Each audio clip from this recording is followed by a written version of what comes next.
ఇప్పుడు మనకి అంటే ఆస్టియోఆర్థరైటిస్కి వచ్చేసరికి ఫిజియోథెరపీ ఏంటంటే ఫస్ట్ పెయిన్ ఎక్స్క్రూషియేటింగ్ పెయిన్ ఉన్నప్పుడు ఆబ్వియస్గా మనం మెడికల్ అటెన్షన్ కానీ ఫిజియోథెరపిస్ట్ అటెన్షన్ కానీ తీసుకెళ్ళాలి పేషెంట్ని. పెయిన్ ఎక్కువగా ఉన్నప్పుడు అవసరమైతే మందులు వాడతారు. మందులు వాడిన కొన్నాళ్ళకి నొప్పి గ్రాడ్యువల్గా తగ్గితే ఎక్సర్సైజెస్ చేయాల్సి ఉంటుంది. అట్లా కాకుండా నొప్పి మోడరేట్గా ఉన్నప్పుడు కూడా మనం ఫిజియోథెరపీ అంటే ఎలక్ట్రోథెరపీ చేయవచ్చు అనమాట. ఎలక్ట్రోథెరపీ వల్ల అంటే కొన్ని మొడాలిటీస్ వాడి పెయిన్ రిలీఫ్కి హెల్ప్ అవుతుంది. పెయిన్ రిలీఫ్కి హెల్ప్ అవటం అంటే ఈ మజిల్ బాగా టెన్స్డ్గా ఉండి బ్లడ్ సర్క్యులేషన్ తక్కువగా ఉంటుంది మోకాలకి. ఇప్పుడు ఈ ఎలక్ట్రోథెరపీ మొడాలిటీస్ వాడటం వల్ల లోకల్ బ్లడ్ సప్లై ఇంక్రీజ్ చేయడం కానీ మజిల్ రిలాక్స్ చేయటం కానీ pain relief especially electrotherapy modalities వల్ల పెయిన్ రిలీఫ్ కూడా వస్తుంది.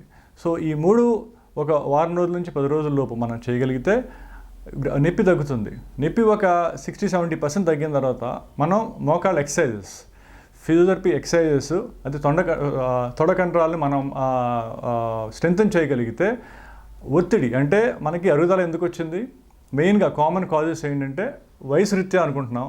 వయసుతో పాటు మనకి వెయిట్ ఎక్కువ ఉండటం వల్ల వెయిట్ ఎక్కువ ఉన్న వాళ్ళందరికీ కూడా మోకాళ్ళ నొప్పులు రావు. వెయిట్ తక్కువ ఉన్న వాళ్ళకి కూడా అరుగుదల వల్ల వయసు రీత్యా అరుగుదల వచ్చే అవకాశం ఉంటుంది. వాళ్ళకి ఏంటంటే ఎక్సర్సైజ్ లేకపోవటం వల్ల 3 కారణాలు ప్రైమరీగా ఏంటంటే వయసు రీత్యా వచ్చేవి, ఎక్సర్సైజ్ లేకపోవటం వల్ల, బరువు పెరగటం వల్ల.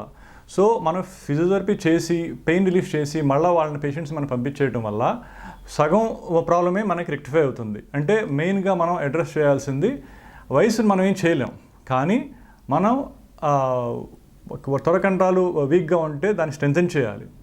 స్ట్రెంథెన్ చేసి ఎక్సర్సైజ్ ద్వారా ఫిజియోథెరప్యూటిక్ ఎక్సర్సైజెస్ చేయటం వల్ల తొడ కండరాలు స్ట్రెంథెన్ అవుతాయి. అప్పుడు ఈ వెయిట్ అంటే మన బాడీ శరీరం యొక్క ఒత్తిడిని మోకాలు కొంచెం తట్టుకునే కెపాసిటీ వస్తుంది. సో అరుగుదల అప్పుడు దాకా జరిగిన అరుగుదలని మనం ఏం చేయలేము, అంటే వెనక్కి తీసుకెళ్ళలేము, కానీ ఆ ప్రోగ్రెషన్ని ఆపగలిగే శక్తి ఈ కండరాలకి అంటే మనం స్ట్రెంథెన్ చేస్తే హెల్ప్ అవుతుంది అన్నమాట. ఈ స్ట్రెంథెన్ చేయడమే కాకుండా నొప్పి కూడా తగ్గుతుంది. సో ఎక్సర్సైజ్ చేయటం అండ్ కొంచెం ఎక్సర్సైజ్ ఒక 3 to 4 వీక్స్ చేయగలిగిన తర్వాత నొప్పి తగ్గిన తర్వాత మనకి వాళ్ళ బిఎంఐ చూసి అంటే బాడీ మాస్ ఇండెక్స్ వాళ్ళ హైట్కి వెయిట్ ప్రపోర్షనేట్గా ఉందా లేదో చూసుకుని అట్లీస్ట్ 5 to 10% వాళ్ళ బాడీ వెయిట్ అంటే నెక్స్ట్ 3 months, 1 నెలలో కాదు 2 నెలలో కాదు, ఎందుకంటే మోకాళ్ళ నొప్పులు ఎక్కువ మందికి 50 పైబడిన వాళ్ళకే ఉంటాయి కాబట్టి మనం ఒకేసారి వెయిట్ లాస్ అనేది సజెస్ట్ చేయడం కరెక్ట్ కాదు.